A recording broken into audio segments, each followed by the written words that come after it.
What's going on, guys? I hope you're all doing well. Before we start with the video, I just want to remind you guys that if you're watching, there's a pretty good chance that you're not subscribed. So if you haven't already and you enjoy more NBA content like this, then please be sure to hit that subscribe button and also turn on your notifications so you don't miss an upload. And also, if you do enjoy this video, please be sure to leave a like. It only takes 2 seconds and it makes a big difference in helping this channel grow, and I would greatly appreciate it. Okay, so today I want to talk about a team that is surprising people this year. I mean, it's only 12 games in around, and they've already been like, okay, there's something here to watch, and that's the Cleveland Cavaliers. I'd never thought I'd be saying this about this team, but they've been pretty damn good so far. I mean, they're 9-5, I believe, fourth in the East, right behind the Bulls. So this team has been really good this year. I mean, there's not really a lot to talk about with this team. I mean, there is, but in terms of the team itself, like, you gotta give credit. They're playing hard. They're competitive. They play incredibly well together. The pieces mesh well. It just works. I mean, I did not think this team would be anywhere near as good as it is right now. I thought they would be at the bottom because, I'm gonna be honest, a lot of the things they were doing in the offseason and just what the team is in general, I did not see any direction with this team. You know, I felt like they were just stuck in this constant rebuild with no real direction. You know what I mean? But things change. They got Jarrett Allen last year in that draft. I mean, in the trade with Brooklyn, and he played pretty well last year. And they decided to give him an extension, $100 million. And I was like, cool with that, right? Because I thought that, hey, he's a good big man. But then the Cavs got the number 3 pick in the draft, and they got Evan Mobley. And I was like, okay, I was a huge fan of Evan Mobley at USC. I was really high on him, right? And I'm like, how is this going to work with him and Jarrett Allen? Like, why would you extend him when you're going to get Evan Mobley, who could be a franchise centerpiece? Like, he literally has the potential to be that guy. Why would you pay Jarrett Allen and still draft Evan Mobley? But I mean, man, that front court has just been unbelievable this year. Like, I've seen comparisons of like Robinson and Duncan. I don't want to go that far, obviously, because these are two young guys, but just watching them play, right? 2 7-footers in the front court. Like, if you're an opposing offense, how do you respond to that, right? Because it's just not what the modern NBA is. Like, having a bunch of big guys is not how the NBA is right now, right? Like, if any other coach tried to do what the Cavs coach JV Bickerstaff did and ran 2 7-footers in the front court, they would be fired immediately, because that's just not the game right now. The Cavs can get away with it because they have Jarrett Allen and Evan Mobley, who are 2 incredible centers who are playing incredible so far. Jarrett Allen, probably in terms of just his contract, was a humongous steal. He's averaging 14 and 11, playing incredible defense. There isn't really much to say about him. He's just playing incredibly well. They did a really good job, the Cavs. Credit to them, actually, for paying him. And they got a really good value with him. I mean, he's just been terrific to start the season. And then you get Evan Mobley, who I'm going to talk about him a little bit more in depth later in a video where I talk about the rookies, but he's the clear rookie of the year so far. Watching him play, it's not even close. 15 points, 8 rebounds, 1.5 blocks. I mean, his presence has been his presence is there, like, immediate. Like, his impact. When you watch him play on defense, he's a monster. He follows everybody. His length is just, you cannot do anything against him. He switches quick. Like, he's a 7-footer, but he's so quick. And he can handle the ball a little bit too. Like, he is unbelievable. And like, I was a fan of his in college, but what he's doing right now is just incredible to watch. It really is.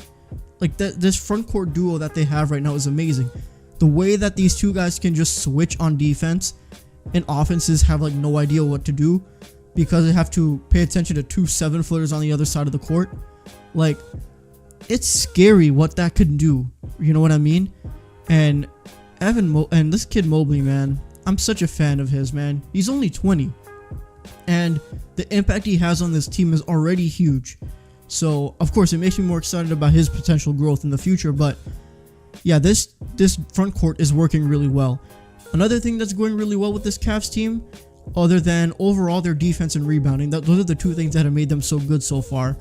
But this backcourt is pretty good too. I mean, they have Ricky Rubio right now in the point guard spot, and he's a 10-year vet. You know, there wasn't really much expectations for him when he got traded out of Minnesota, but hey, he's having a career high in points, 13.7, also 7 assists, and he's shooting a career high from 3, 37% on, I think, with 6 or 7 attempts a game. So he is playing really well too. I mean, that Knicks game, he dropped 37 and 10 against the Knicks in Madison Square Garden.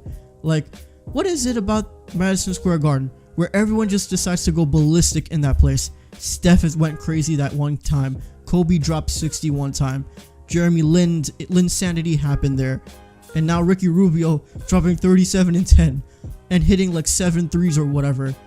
He's been a really good point guard for this team, and it's really good because, again, he's a 10-year vet, and this is a very young team. So having that veteran presence is always a huge positive for a team like this that doesn't really have any direction. He's just a really good mentor for these young guys, right? So he's been really good for them. Darius Garland he's taken really good jumps this year.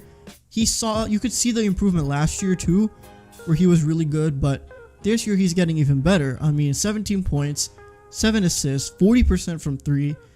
He has been a really good 2 guard for this team, and I'm glad that he's getting more love now because the draft that he was in was a lot of foreshadow. I mean, he was kind of overlooked because of Zion and Ja Morant and RJ Barrett and all those other guys. But, you know, Darius Garland was the 4th pick for a reason, and he's showing how good he is. And it's really cool to watch because we all know about the Sexland thing last year, right? I hate that nickname, but it was real with Colin Sexton and Darius Garland. They were a good backcourt, despite the team not being all that good. So, I mean, yeah, a really good backcourt, a solid front court. I don't know what they're going to do with Lauri Markkanen when he comes back, because before he got hurt or before he went to COVID protocols, he was, I think, their number 3. He was their small forward on the depth chart. So I don't know how that's going to work, but, you know, I've had my feelings about Lauri Markkanen on the Bulls. Have fun with that. They paid him a lot of money, so the Cavs are still the Cavs. They also have Denzel Valentine on their team, which is hilarious, but that's a different story for another day because this is not about that. This is about the Cavs playing well, and I'm really happy to see it. But another interesting thing before I wrap up is just what are they going to do with Colin Sexton?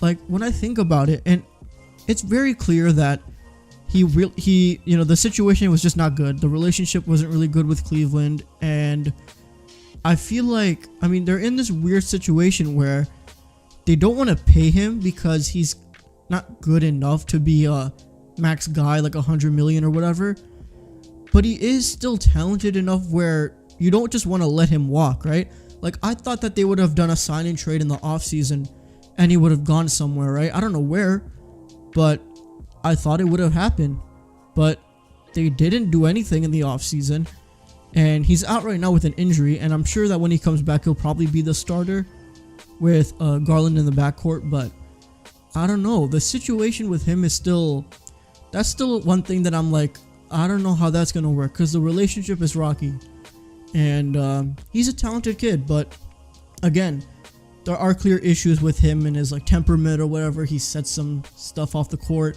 that aren't great, so I don't know what's gonna happen with that, but I just hope that it works out well for both sides. But overall, this Cavs team, man, they've been impressive. I mean, I don't think they're gonna be the 4th seed in the East by April, but I mean, with the way they're playing right now and with how crazy the East is, that's gonna be in my next video where I talk about the East, but with how crazy the conference is, they could get a play-in spot. Like, is it crazy for the Cavs to be 9 or 10 in the East? I don't think so. With the way they're playing right now, if they can sustain it, I don't see why not. So that would be a huge win for this Cavs team and for the organization. I mean, the only relevance they have is LeBron. And when LeBron's not on the team, there's nothing to talk about.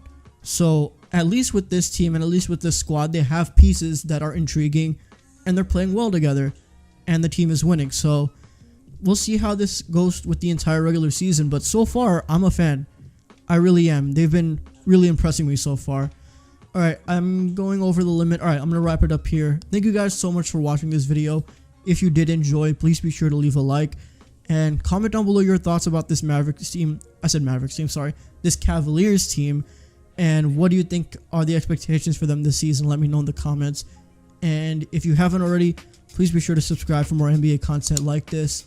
And that's it. Thank you guys, as always, for your continuous support. And I will see you guys in the next one. Peace.